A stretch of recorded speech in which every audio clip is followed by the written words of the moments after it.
5, 4, 3, 2, 1. Okay, hands up, anybody who's considering going into higher education at the moment.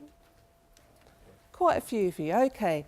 So all of those things on the rows are concepts or abbreviations that you're going to have to get your heads around and understand what they mean and what, more importantly, they mean for you as an individual. So I'll just go through very quickly what the connection is, and you can decide if you got this connection right or wrong. I'm afraid there are no prizes, but you can have the pride that you got them all right. Oh. Okay, so the first row is degree types. You'll see this information, these abbreviations, in various websites, on prospectuses, and there are some clues given in those abbreviations. So if there is an M, that means Masters, and that usually means that the course is going to be about 4 years long. So you can assume that if it's a Masters, it's going to be longer than the standard 3 years. If it's LLB, that's always attached to a law degree. And the advantage of that for you that are thinking of studying law is that if it's LLB, it means you can go straight into your professional practice course at the end of it. If it's a BA or a BSc, that can be important for some courses where the focus for some of time is more scientific rather than arts. So you find that maybe psychology courses or geography courses, for example, can be either BA or BSc. So don't assume that everything that's called psychology is exactly the same at every university or even between courses at the same university. So it's just information to help you work out what it is that you would get from the title at the end of your study. The next one is really personal. It's the environment in which you're going to be spending most of your time. So it's really important that you're somewhere that you're happy, because happy students are usually more successful students. And the point is that different people will enjoy different environments.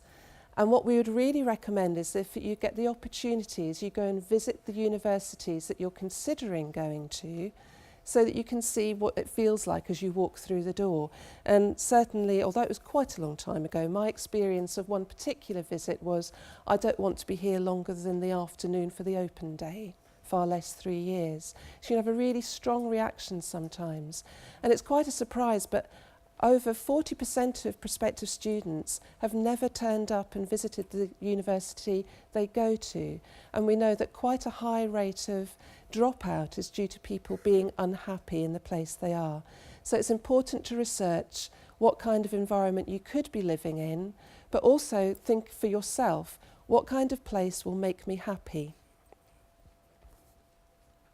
The next one is qualification type, and just to be aware that it's not just degrees that are available at higher education institutions, but there's also higher national diplomas, foundation degrees, and those can also be studied at further education colleges, which for some of you might be an important choice.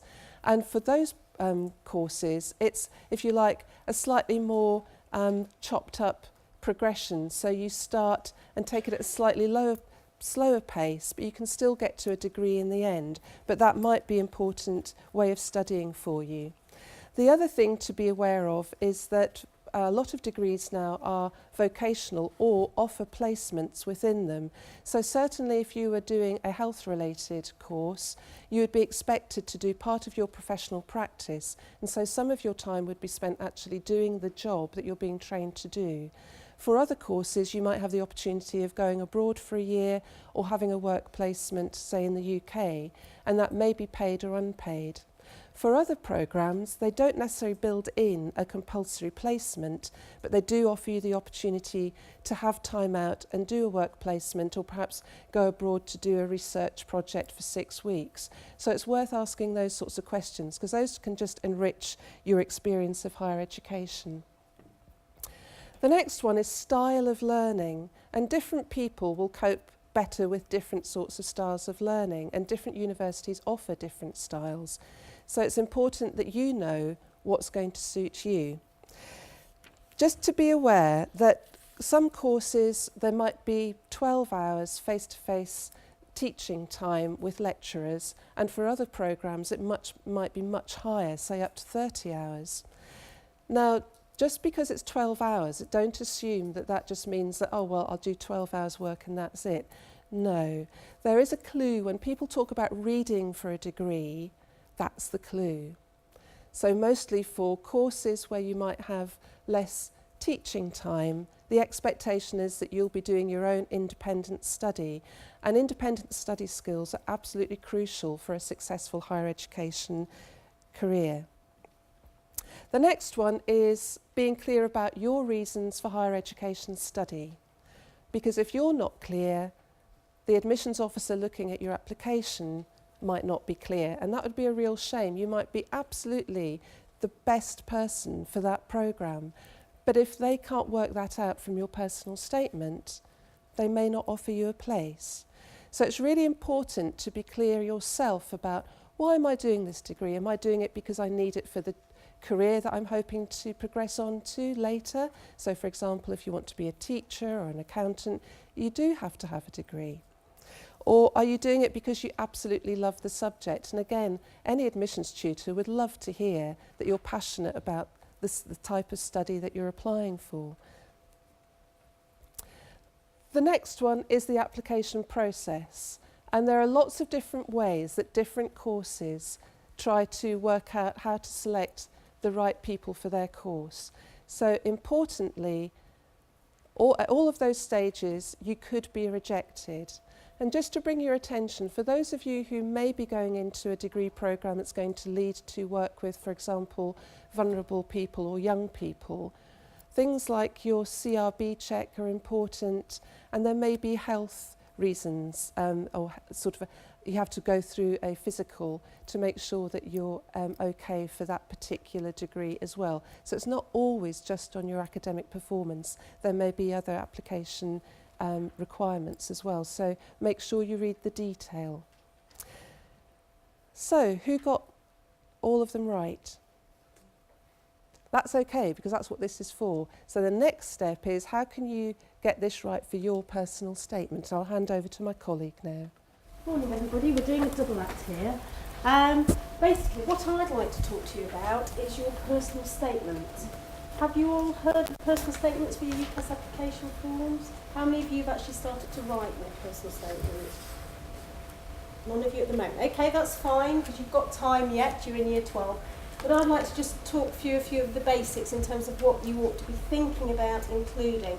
I think the first thing to bear in mind with this is that in terms of the UCAS application form, the personal statement is really the only opportunity you get to sell yourself. So it's a really important part of the UCAS form.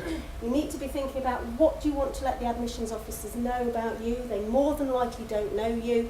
So it's a question of getting across the message of what it is about me in terms of what the admissions officers will be looking for. It's also worth bearing in mind that this is not something you are going to do overnight. I've spoken to some of the university students at UWE, and it took them about 8 attempts to get their personal statement how they want it. So it's not something you're going to do in your lunch hour, it's something that's going to take time, so a period of time. And I'm sure your tutors will be giving you lots and lots of support in terms of how to write your personal statement. So, what sorts of things did you ought to be thinking about? The admissions officers, those are the people who will be looking at your UCAS forms and deciding on that basis whether or not you get offered a place, or indeed for some courses whether or not you get offered an interview, because for things like education, healthcare, you will have an interview. It won't just be a question of receiving an offer through the post. First thing to think about, why have you chosen this course? It's quite interesting. You speak to some admissions officers and they get personal statements and they're looking through them and they look at them and they say, I can't work out what course this individual is interested in and why they're interested. So do make sure that you're getting that message across in terms of what you're saying on your personal statement.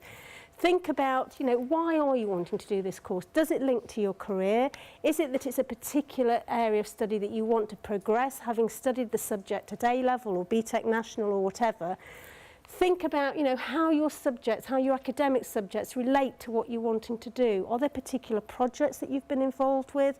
Have you studied specific areas? I mean, just to give one example, if you're interested in doing, say, a BA Honours in English, You know, what is it about your English studies that you can talk about? You know, are there particular books that you had to read? You know, was there things about Shakespeare, particular plays? Home it down in terms of the types of things that you've studied and how it relates to what you would like to do at university. Secondly, think about how you can demonstrate the passion and interest you've got in this course. Because as I say, you know, university is very competitive to get into. You are going to have to be able to sell yourself and think about what you can include. So think about what have you done, both in and out of school or college, that relates to your chosen course. There's probably a whole range of different activities, responsibilities that you've had that you can talk about. Think about intellectual activities. Are you involved in sort of student union things at school or college? Are you involved in debates? What is it that you do as part of your study? Have you been on tours of exhibitions? Are there particular journals that you subscribe to? What sort of information can you home in terms of intellectual activities? And work experience and voluntary work obviously is really key because of the range of sort of skills that you are gaining from that. And very often people say, well, I'm interested in doing, I don't know, say healthcare, and my work experience is working in a shop. How does that relate? But if you think about all of the transferable skills that you're gaining from that job that you can utilise both in university and what it is that you would like to do afterwards. So the team building, you know, working under pressure, all the sorts of things that you've done in that job that you can talk about on your personal statement. Think about how your academic subjects relate to your chosen course. Are any of you doing the EPQ, the extended project, as part of your study? Yeah, I can see a few people nodding their heads. I mean, that's an excellent way of being able to demonstrate your research skills. But I'm sure that all of you are involved in writing assignments, involved in projects where you're having to go off and do some form of research. Talk about that as part of your personal statement because it shows that you have already got some of the skills that are needed for university. Look at the evidence of your study skills, the sorts of things that you're using on a daily basis within both the classroom and your homework and everything else that you're doing. Also, think about wider reading. You're applying to university, don't necessarily just think about what you're doing in school and college. You know, there's lots of ways of being able to read around the subject that you're interested in. Think about whether you do want to subscribe to particular journals. One easy way for all of you is to go on the internet, because I'm sure you can access that at school or at home, and look at information related to your particular subject. Think about sort of things, current affairs, what's in the news, what's happening at the moment that's relevant to your particular course and your area of interest, because that shows that you've got an up-to-date knowledge base of the subject. And then what have you learnt from your activities that is relevant to your chosen course and university life? All of those things, a lot of those are what we call transferable skills. Think about that and how you can utilise that in your personal statement. I think the thing to bear in mind with universities is, yes, they want to see that you can achieve academically, but they also want to know about you as whole people. You know, what is it that you do? What is it that you can offer to university life as well as the course that you're wanting to study? And then what personal experience or ambitions can you link to your chosen course to give the statement a sense of completion? A very clear one here is career aspirations. If you can show on your personal statement that you can see where you want to be in 5 years' time, it shows that you're thinking very seriously in terms of the course that you want to study and where you want to be. So talk about it. Even if you're not sure what particular career it is, it may be that you know for definite that you want to work with people in a certain aspect. Talk about it. It doesn't have to home right down to the actual individual job, but think about what it is that you would like to do and how you want to use the degree. If you're thinking of taking a gap year, which I suspect some of you might be, think about how you can utilise that in support of your actual application.